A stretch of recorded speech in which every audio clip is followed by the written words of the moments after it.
Movie की शुरुआत में हम देखते हैं कि हाथ में कुल्हाड़ी लिए छोटा इब्राहिम लकड़ी काटने की कोशिश कर रहा है। वो देखता है कि उसके एक दोस्त की माँ को कुछ लोग पकड़ के ले जा रहे हैं। ये देख के इब्राहिम विरोध करता है। उसके पिता उसे रोकने की कोशिश करते हैं, लेकिन वो नहीं मानता और जाके उनसे उलझ जाता है, जिस पर उनके मालिक उसके दोस्त के साथ इब्राहिम को भी मारने लगते हैं। ये देख के उसके पिता भी अपने मालिक का विरोध करते हैं।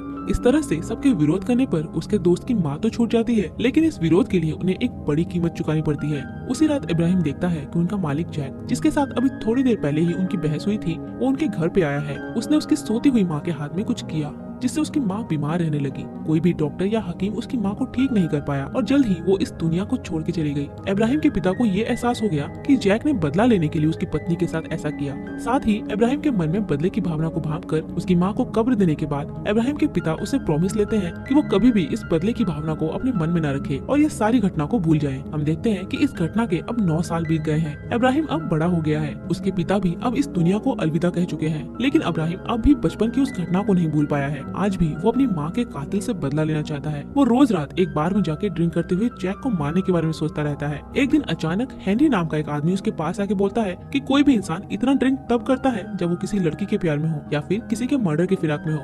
उसकी बातों का कोई जवाब दिए बिना ही इब्राहिम वहाँ से चला जाता है। वो सीधे जैक के पास जाता है और एक गन निकाल के उसे शूट करके अपनी गन को नदी में फेंक देता है। वो पीछे मुड़ के जैक की लाश की ओर देखता है, लेकिन जैक की लाश वहाँ से गायब थी। अचानक वो देखता है कि जैक ने उसके पीछे से आके एक खतरनाक राक्षस के रूप में उस पर हमला कर दिया है। ये देख के एक पल को तो इब्राहिम को अपनी आंखों पे यकीन ही नहीं हुआ, लेकिन सच्चाई ये है कि जैक मरा नहीं है। इसके बाद इब्राहिम और जैक के बीच लड़ाई शुरू हो जाती है। जैक एक खतरनाक पिशाच के रूप में इब्राहिम के ऊपर टूट पड़ता है। दरअसल जैक इंसान नहीं है, वो तो एक वैम्पायर है। जैक इब्राहिम को मारने ही वाला था, तभी वहाँ हेनरी पहुँचता है। हेनरी जैक को उठा के पटक देता है और बेहोशी की हालत में इब्राहिम को अपने घर लेकर जाता है। अगली सुबह होश आने के बाद इब्राहिम अपने आप को किसी अनजान जगह पे देखता है। वो वहाँ हेनरी को भी देखता है। इब्राहिम हेनरी से पूछता है कि तुम कौन हो और मैं अभी कहाँ हूँ। जवाब में हेनरी बोलता है, मेरा नाम हेनरी है और तुम इस वक्त मेरे घर पर हो। मैं एक वैम्पायर हंटर हूँ और लोगों को वैम्पायर्स का शिकार करने की ट्रेनिंग देता हूँ। पिछली रात ही मैंने तुम्हें एक वैम्पायर से बचाया है। ये बात सुनते ही इब्राहिम चाहता है कि हेनरी उसे भी एक वैम्पायर हंटर बना दे, जिससे वो अपनी माँ की कातिल से बदला ले सके।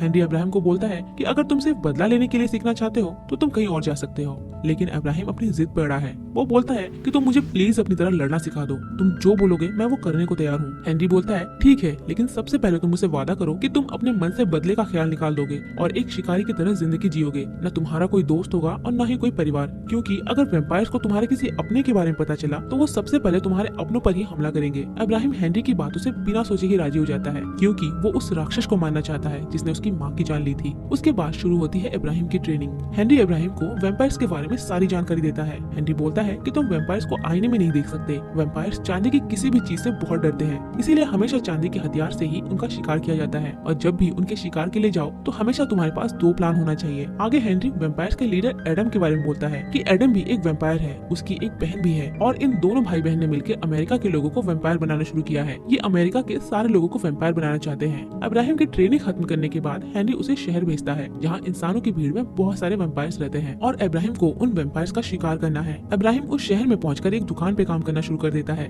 दूसरी ओर हेनरी इब्राहिम को कभी कभी लेटर्स भेजता है और उन लेटर्स में हेनरी इब्राहिम को वैम्पायर्स के बारे में इन्फॉर्मेशन देता है कि वो कहाँ रहते हैं, क्या काम करते हैं, वगैरह वगैरह। इब्राहिम दिन में दुकान पे काम करता और रात में वैम्पायर्स के शिकार पे निकलता। हम देखते हैं कि जिस दुकान पे इब्राहिम काम करता है उस दुकान पे एक लड़की आई है जिसका नाम मेरी है। धीरे धीरे इस लड़की के साथ इब्राहिम की दोस्ती हो गई और जल्द ही ये दोस्ती प्यार में बदल गई। दोनों अब साथ में समय बिताने लग गए। हम देखते हैं कि अचानक एक दिन उस दुकान पे इब्राहिम के बचपन का दोस्त विल आता है।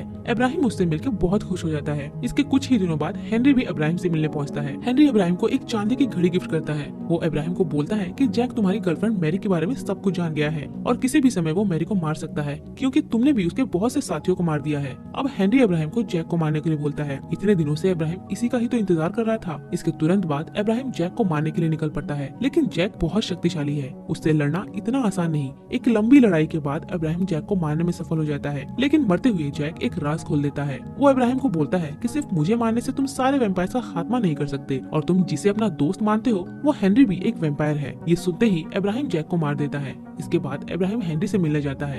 इब्राहिम देखता है कि हेनरी एक आदमी का खून पी रहा है। दरअसल वो आदमी रात में एक अकेली लड़की का पीछा कर रहा था, इसीलिए लड़की को बचाने के लिए हेनरी उस आदमी को पकड़कर उसके गले पे काट लेता है। लेकिन इब्राहिम हेनरी को इस हाल में देख लेता है। इब्राहिम हेनरी को बोलता है कि तुमने मुझे धोखा दिया है। हेनरी बोलता है, नहीं, तुम गलत सोच रहे हो। दरअसल मैं तुम्हें इस बारे में अभी नहीं बताना चाहता था। सही समय आने पर मैं तुम्हें खुद ही सब सच बता देता। हेनरी आगे बोलता है कि कुछ सालों पहले एडम ने मुझ में और मेरी पत्नी में वैम्पायर का जहर डाल दिया, जिससे मैं तो वैम्पायर बन गया, लेकिन मेरी पत्नी मर गई क्योंकि उसकी आत्मा पवित्र थी। मेरी पत्नी के मरते ही मैंने चाकू से एडम के ऊपर हमला किया। अब क्योंकि मैं भी एक वैम्पायर बन गया था तो मैं उसे मार नहीं पाया, क्योंकि एक वैम्पायर कभी भी दूसरे वैम्पायर को नहीं मार सकता। इसीलिए मैं इंसानों को ट्रेनिंग देकर वैम्पायर हंटर बनाता हूँ, वैम्पायर की पूरी प्रजाति को ही खत्म करने के लिए। हेनरी की बातें सुन के अब्राहम बहुत दुखी हो जाता है। दूसरी ओर वैम्पायर्स का लीडर एडम जैक की बॉडी को देख रहा था। उसी समय उसे जैक के हाथ में अब्राहम की घड़ी दिखती है। ये देख के एडम समझ जाता है कि अब्राहम ने जैक को मारा है। एडम अब्राहम से बदला लेने के लिए उसके बचपन के दोस्त विल को किडनैप कर लेता है, क्योंकि एडम जानता है कि अब्राहम अपने दोस्त को बचाने जरूर आएगा। इसके बाद अब्राहम अपने दुकान के मालिक स्पीड के साथ मिलकर विल को बचाने के लिए जाता है।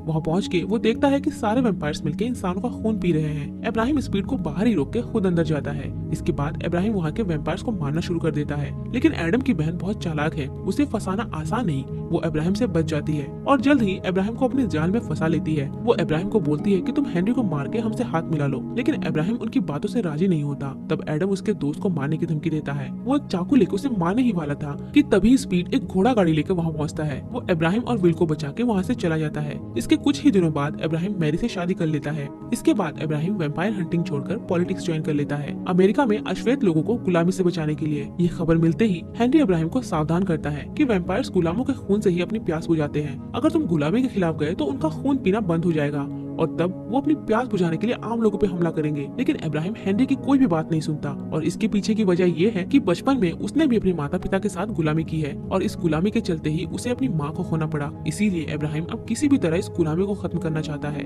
इसके कुछ सालों बाद हम देखते हैं कि इलेक्शन जीत के अब्राहम अब अमेरिका का राष्ट्रपति बन गया। अब्राहम अब अपनी पत्नी और बेटे के साथ व्हाइट हाउस में रहता है। यहाँ उसके साथ उसके फ्रेंड्स विल और स्पीड भी रहते हैं। उधर कुछ दिनों में अमेरिका में गृह युद्ध छिड़ गया, क्योंकि अब्राहम ने अमेरिका में गुलामी को पूरी तरह से बंद करने का आदेश दिया है। अब्राहम ने एक बिल पास किया और सारे गुलामों को आजाद कर दिया। साथ ही उसने ये भी बोला कि अगर वो चाहे तो जंग में अपना सहयोग दे सकते हैं। इस बीच हम देखते हैं कि एडम की बहन एक नौकर के भेष में व्हाइट हाउस में घुस आई है। वो अब्राहम के बेटे को अकेला देख के उसके हाथ पे काट के उसकी बॉडी में वैम्पायर का जहर डाल देती है और पास में अब्राहम की वो घड़ी रख देती है जो एडम को जैक के हाथ में मिली थी। इधर अब्राहम का बेटा धीरे धीरे बीमार पड़ गया। डॉक्टर्स भी अब उसकी बीमारी के सामने हार गए, क्योंकि डॉक्टर्स ने इससे पहले कभी भी ऐसी कोई बीमारी नहीं देखी थी। लेकिन अब्राहम ये देख के समझ गया है कि ये वही बीमारी है जिसने उसकी माँ की जान ली थी। कुछ ही दिनों में अब्राहम का बेटा मारा जाता है। अपने बेटे के असमय मृत्यु से मैरी पूरी तरह से टूट चुकी है। वो अब्राहम को उसके बेटे की मौत का जिम्मेदार मानती है। दूसरी ओर हम देखते हैं कि एडम ने अपनी पूरी टीम को जंग के लिए भेज दिया है, क्योंकि वो चाहता है कि अमेरिका में अश्वेत लोग गुलामी करते रहे, जिससे उनके खून से वो लोग अपनी प्यास बुझा सके। उधर वैम्पायर्स के साथ सेना जंग हारने की कगार पे पहुंच गई। हर रोज हजारों सेना अपनी जान गंवा रहे हैं और इन सब की वजह से अब्राहम की चिंता अब बढ़ने लगी है। आफ्टर ऑल वो इस देश का राष्ट्रपति है और उसके ऊपर ही सारी जिम्मेदारी है। अब्राहम को उदास देख के मैरी उससे बोलती है कि किसी भी तरह हमें ये जंग जीतनी होगी। इस जंग में हमने अपने बेटे को खोया है। तभी अचानक अब्राहम की नजर अपने हाथ की फॉर्क पे पड़ती है, जो कि चांदी का बना हुआ था। उसे अचानक याद आता है कि वैम्पायर्स को बंदूक की साधारण गोली नहीं मार सकते, उनको मारने का हथियार है चांदी। वो अपने दोस्तों को बोलता है कि हमें इस देश में जितनी भी चांदी है वो सारा इकट्ठा करना होगा और इन सब को गलाकर हथियार बनाना होगा। लेकिन अब्राहम का दोस्त स्पीड ये इन्फॉर्मेशन एडम को दे देता है। वो बोलता है कि हथियार बनाने के बाद वो ट्रेन से उन हथियार को अपनी सेना तक पहुंचाएगा। ये खबर मिलते ही एडम अपनी बहन के साथ रात में उनकी ओर निकल पड़ता है अब्राहम को मारने के लिए, जिससे चांदी का एक भी हथियार अमेरिका की सेना तक न पहुंच सके।